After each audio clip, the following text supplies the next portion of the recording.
सआदत हसन मंटो का अफसाना आंखें। उसके सारे जिस्म में मुझे उसकी आंखें बहुत पसंद थी।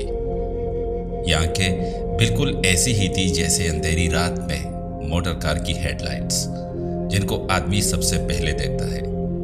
आप ये ना समझिएगा कि वो बहुत खूबसूरत आंखें थी, हरगिज़ नहीं। मैं खूबसूरती और बदसूरती में तमीज़ कर सकता हूँ, लेकिन माफ़ कीजिएगा, उन आंखों के मामले में मैं सिर्फ इतना ही कह सकता हूँ कि वो खूबसूरत नहीं थी, लेकिन इसके बावजूद उनमें बेपनाह कशिश थी। मेरी और उन आंखों की मुलाकात एक अस्पताल में हुई।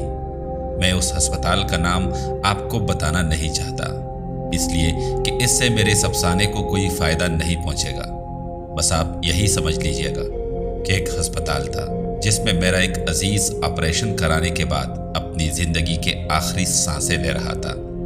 यूं तो मैं तीमारदारी का कायल नहीं, मरीजों के पास जाकर उनको दम दलासा देना भी मुझे नहीं आता, लेकिन अपनी बीवी के बेहम इसरार पर मुझे जाना पड़ता कि मैं अपने मरने वाले अजीज़ को अपने खलूस और मोहब्बत का सबूत दे सकूं।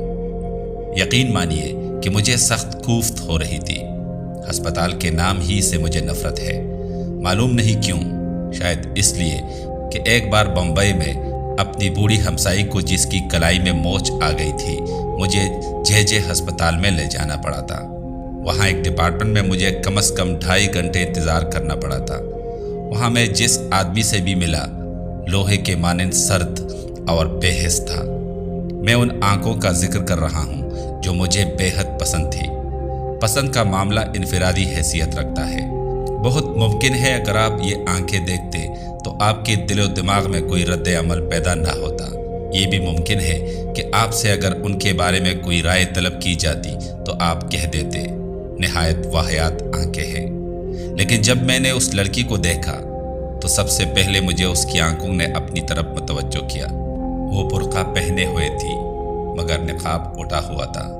उसके हाथ में दवा की बोतल थी और वो जनरल वार्ड के बरामदे में एक छोटे से लड़के के साथ चली आ रही थी। मैंने उसकी तरफ देखा तो उसकी आंखों में जो बड़ी थी न छोटी, सियाह थी न भूरी, नीली थी न सब्ज, एक अजीब किस्म की चमक पैदा हुई।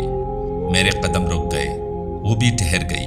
उसने अपने साथी लड़के का हाथ पकड़ा और बुकलाई हुई आवाज़ में कहा, तुमसे चला नहीं जाता। लड़के ने अपनी कलाई छुड़ाई और तेजी से कहा, चल तो रहा हूँ, तू अंधी है। मैंने ये सुना तो उस लड़की की आंखों की तरफ दोबारा देखा। उसके सारे वजूद में सिर्फ उसकी आंखें ही थी जो पसंद आई थी। मैं आगे बढ़ा और उसके पास पहुंच गया। उसने मुझे पलके ना चपकने वाली आंखों से देखा और पूछा, एक्सरे कहाँ लिया जाता है? इत्तेफाक की बात है कि उन दिनों एक्सरे डिपार्टमेंट में मेरा एक दोस्त काम कर रहा था और मैं उससे मिलने के लिए आया था। मैंने उस लड़की से कहा, आओ मैं तुम्हें वहाँ ले चलता हूँ, मैं भी उधर ही जा रहा हूँ। लड़की ने अपने साथी लड़के का हाथ पकड़ा और मेरे साथ चल पड़ी। मैंने डॉक्टर सादिक का पूछा तो मालूम हुआ कि वो एक्सरे लेने में मसरूफ़ है। दरवाज़ा बंद था और बाहर मरीजों की भीड़ लगी थी। मैंने दरवाज़ा खटखटाया। अंदर से तेज़ तुंद आवाज़ आई, कौन है? दरवाज़ा मत ठोको। लेकिन मैंने फिर दस्तक दी। दरवाज़ा खुला और डॉक्टर सादिक मुझे गाली देते देते रह गए। ओह, तुम हो? हाँ भाई, मैं तुमसे मिलने आया था। दफ्तर में गया तो मालूम हुआ कि तुम यहाँ हो। आ जाओ अंदर। मैंने लड़की की तरफ देखा और उससे कहा, आओ, लेकिन लड़के को बाहर ही रहने दो। डॉक्टर सादिक ने हौले से मुझसे कहा, कौन है ये? मैंने जवाब दिया, मालूम नहीं कौन है, एक्सरे डिपार्टमेंट का पूछ रही थी। मैंने कहा, चलो मैं लिए चलता हूँ। डॉक्टर सादिक ने दरवाज़ा और ज़्यादा खोल दिया। मैं और वो लड़की अंदर दाखिल हो गए। 4-5 मरीज थे। डॉक्टर सादिक ने जल्दी जल्दी से उनकी स्क्रीनिंग की और उन्हें रुखसत किया। इसके बाद कमरे में हम सिर्फ 2 रह गए, मैं और वो लड़की। डॉक्टर सादिक ने मुझसे पूछा, इन्हें क्या बीमारी है? मैंने उस लड़की से पूछा, क्या बीमारी है तुम्हें? एक्सरे के लिए तुमसे किस डॉक्टर ने कहा था? अंधेरे कमरे में लड़की ने मेरी तरफ देखा और जवाब दिया, मुझे मालूम नहीं क्या बीमारी है। हमारे मोहल्ले के एक डॉक्टर हैं, उसने कहा था कि एक्सरे लो। डॉक्टर सादिक ने उससे कहा कि मशीन की तरफ आए। वो आगे बढ़ी तो बड़े जोर के साथ उससे टकरा गई। डॉक्टर ने तेज लहजे में उससे कहा, क्या तुम्हें दिखाई नहीं देता? लड़की खामोश रही। डॉक्टर ने उसका बुर्का उतारा और स्क्रीन के पीछे खड़ा कर दिया। फिर उसने स्विच ऑन किया। मैंने शीशे में देखा तो मुझे उसकी पसलियां नजर आई। उसका दिल भी एक कोने में काले से धब्बे की सूरत में धड़क रहा था। डॉक्टर सादिक 5-6 मिनट तक उसकी पसलियों और हड्डियों को देखता रहा। इसके बाद उसने स्विच ऑफ कर दिया और रोशनी करके मुझसे मुखातिब हुआ। छाती बिल्कुल साफ है। लड़की ने मालूम नहीं क्या समझा कि अपनी छातियों पर दुपट्टे को दुरुस्त किया और बुर्का ढूंढने लगी। एक कोने में मेज पर पड़ा था। मैंने बढ़कर उसे उठाया और उसके हवाले कर दिया। डॉक्टर सादिक ने रिपोर्ट लिखी और उससे पूछा, तुम्हारा नाम क्या है? लड़की ने बुर्का ओढ़ते हुए जवाब दिया, जी मेरा नाम हनीफा है। हनीफा। डॉक्टर सादिक ने उसका नाम पर्ची पर लिखा और उसको दे दी। जाओ ये अपने डॉक्टर को दिखा देना। लड़की ने पर्ची ली और कमीज के अंदर अपनी उंगलियों में अड़स ली। जब वो बाहर निकली तो मैं गैर इरादी तौर पर उसके पीछे पीछे था, लेकिन मुझे इसका पूरी तरह एहसास था कि डॉक्टर सादिक ने मुझे शक की नज़रों से देखा था। उसे जहां तक मैं समझता हूं इस बात का यकीन था कि इस लड़की से मेरा ताल्लुक है। हालांकि जैसा आप जानते हैं ऐसा कोई मामला नहीं था, सिवाय इसके कि मुझे उसकी आंखें पसंद आ गई थी। मैं उसके पीछे पीछे था। उसने अपने साथी लड़के की उंगली पकड़ी हुई थी। जब वो तांगों के अड्डे पर पहुंचे तो मैंने हनीफा से पूछा, तुम्हें कहाँ जाना है? उसने अपनी गली का नाम लिया तो मैंने उससे झूठ मूठ कहा, मुझे भी उधर ही जाना है, मैं तुम्हें तुम्हारे घर छोड़ दूंगा। मैंने जब उसका हाथ पकड़कर तांगे में बिठाया तो मुझे महसूस हुआ कि मेरी आंखें एक्सरे का शीशा बन गई हैं। मुझे उसका गोश्त पोस्त दिखाई नहीं देता था, सिर्फ ढांचा नजर आता था, लेकिन उसकी आंखें वो बिल्कुल साबित व सालम थी, जिनमें बेपनाह कशिश थी।